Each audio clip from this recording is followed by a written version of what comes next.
Educare বায়োলজিতে সকলকে স্বাগত।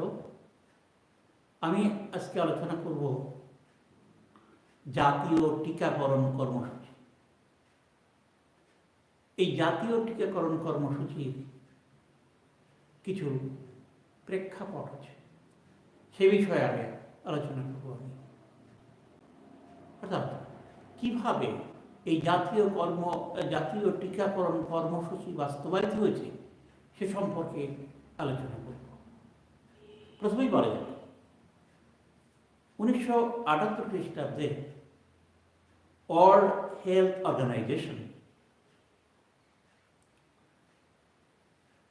Health for All by 2000 নামে একটি কর্মসূচি গ্রহণ করে।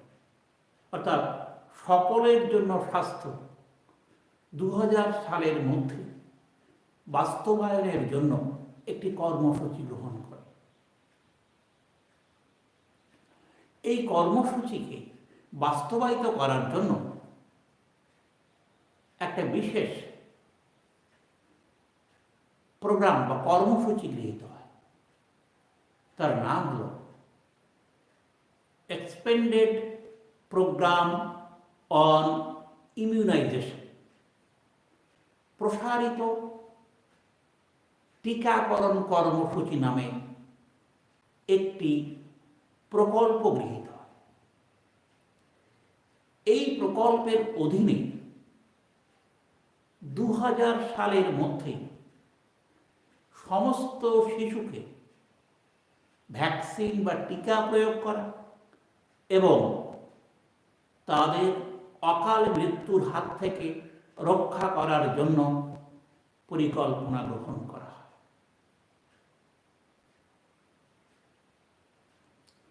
আমাদের ভারতবর্ষ এই কর্মযজ্ঞে সামিল হয় এবং 1978 খ্রিস্টাব্দে ভারত সরকার ঘোষণা করে যে এই প্রকল্প বাস্তবায়নের জন্য 2000 সালের মধ্যে ভারতের 80% শিশুকে টিকাকরণ করা হবে এবং ভারতবর্ষের শিশুদের 6টা রোগের জন্য বা রোগের বিরুদ্ধে প্রতি বছর টিকাকরণ করা হবে। এই 6টা রোগ হল ডিপিটি, পোলিও, টাইফয়েড এবং যক্ষ্মা।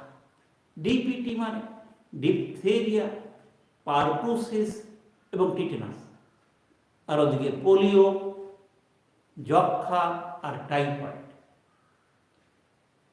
এই রোগের বিরুদ্ধে টিকাকরণ করা হয়।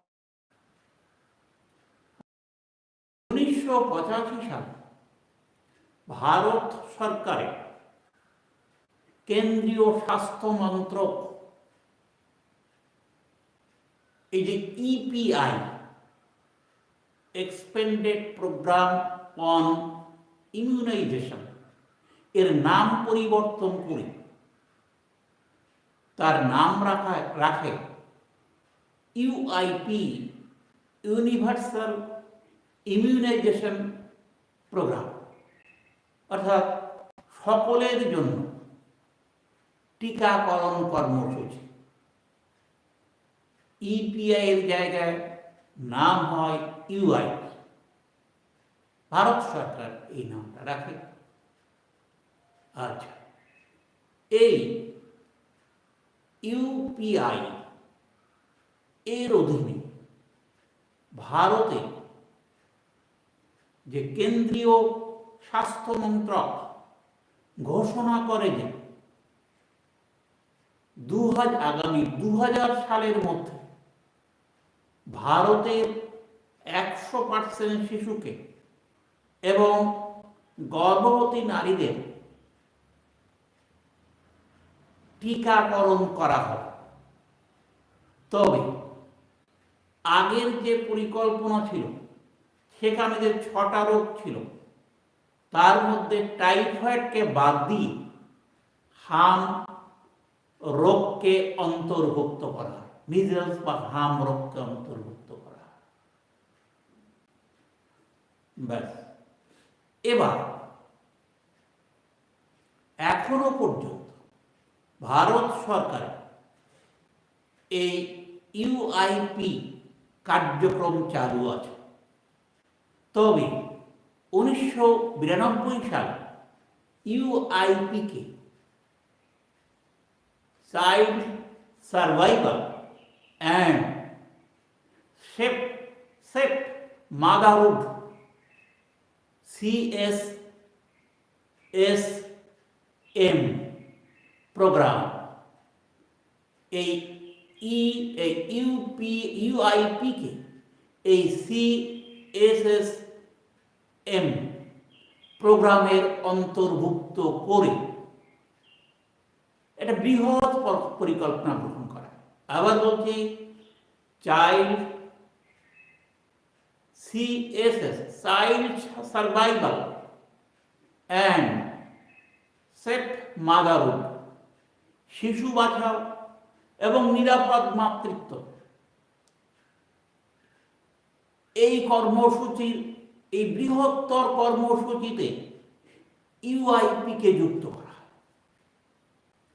1997 সালে ইউআইপিকে আরো একটি বড় প্রকল্পের সঙ্গে যুক্ত করা হয়, যার নাম হলো RCH, reproduction and child health, প্রজনন এবং শিশু স্বাস্থ্য কর্মসূচির অন্তর্ভুক্ত করে আরো বড় প্রকল্প গ্রহণ করে ভারত সরকার।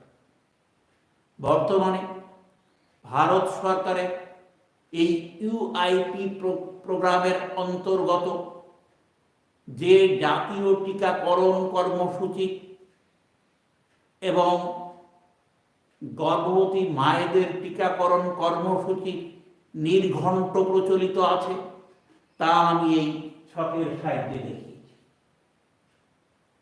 এখানে শিশুদের বয়স এবং ভ্যাকসিনের নাম। ফার্স্ট, জন্মের পর, যদি হাসপাতালে জন্ম হয় তাহলে জন্মের পরে, আর যদি বাড়িতে জন্মে হয় তাহলে 1.5 মাস পরে। কি দিতে হবে? বিসিজি বা যক্ষ্মার ভ্যাকসিন এর একটি ডোজ বা একটি ইনজেকশন।